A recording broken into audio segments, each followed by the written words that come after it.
जब तक हमारे भामसेन में भारत मुक्ति मोर्चा के राष्ट्रीय अध्यक्ष ने जो हमें दो बातें बताई, उन पर बाद में चर्चा करूंगा, मगर ये जो 3.5 करोड़ मराठा है, ये नर्सरी से ग्रेजुएशन तक एक बच्चा 10 लाख रुपए खर्चा करता है, यानी 35 लाख करोड़ रुपए खर्चा करता है, यानी साल का 1,75,000 करोड़ रुपए खर्चा करता है।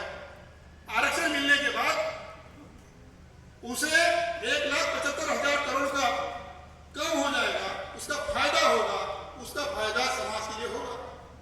मगर मराठों का आर्थिक शोषण बड़े पैमाने पे हो रहा है, मराठों का मानसिक शोषण बड़े पैमाने पे हो रहा है, मराठों का धार्मिक शोषण भी बड़े पैमाने पे होता है, जो कर्मकांड में ब्राह्मण धर्म में लिप्त है।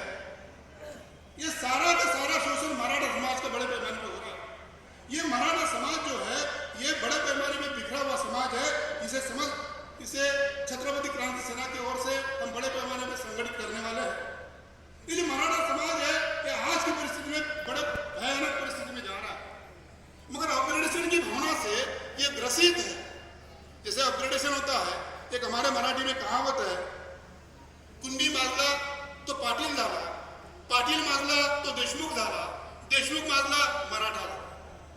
अब माजला या शब्दाचा अर्थ, माजला इसका मतलब यह होता है, जब गाय या भैंस जो भी प्राणी हैं, कहा जाता है कि गाय मराठी में कहा जाता है माजली, माझावर आलेली आहे, तिची गर्भधारणा तयार झालेली आहे। एखाद्या स्त्रीला गर्भधारणा जर झाली तर ती स्त्री आनंदित होते, तिचे कुटुंबीय आनंदित होते।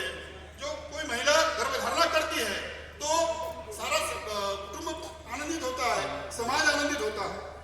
इसी प्रकार से जो कुंभी माजरा, इसका मतलब वो श्रीमंत हो गया, पैसा आ गया तो उसने पार्टी लगाना शुरू किया, और पैसा आ गया उसने देशमुख लगाना शुरू कर दिया, और माज गया यानी श्रीमंत हो गया, वो मराठा हो गया। अपग्रेडेशन की बात,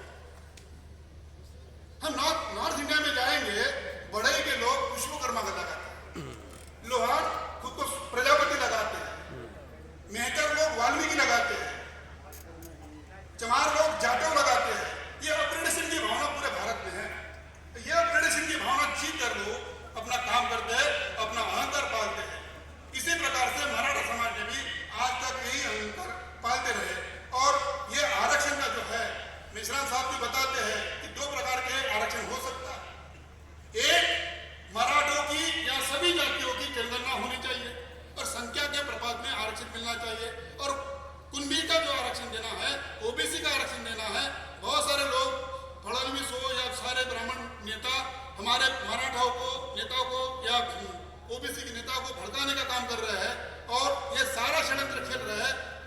कह रहे हैं कि मराठों को कुंभी का आरक्षण मिल गया, ओबीसी का आरक्षण मिल गया तो ओबीसी का आरक्षण खत्म हो जाएगा। जातिन्याय जनगणना होती है तो जातिन्याय जनगणना में आंकड़े पता चलेंगे, आरक्षण बढ़ेगा। केरल में, तमिलनाडु में, अभी बिहार में 75% आरक्षण हुआ, वहां पर भी भारत का संविधान लागू है, वहां पर भी सुप्रीम कोर्ट का जजमेंट है, वो कोई पाकिस्तान का एरिया नहीं, तो महाराष्ट्र में भी होना चाहिए। मगर वो नहीं कर रहे, जनगणना नहीं कर रहे, मगर ये छोटी छोटी बातें कर रहे हैं कि मराठा आरक्षणासाठी अब वो सर्वे करेंगे। कैसा सर्वे करेंगे? एजुकेशनल सर्वे करेंगे, आर्थिक सर्वेक्षण करेंगे, सामाजिक सर्वे करेंगे, उसमें कुछ निकलने वाला नहीं है।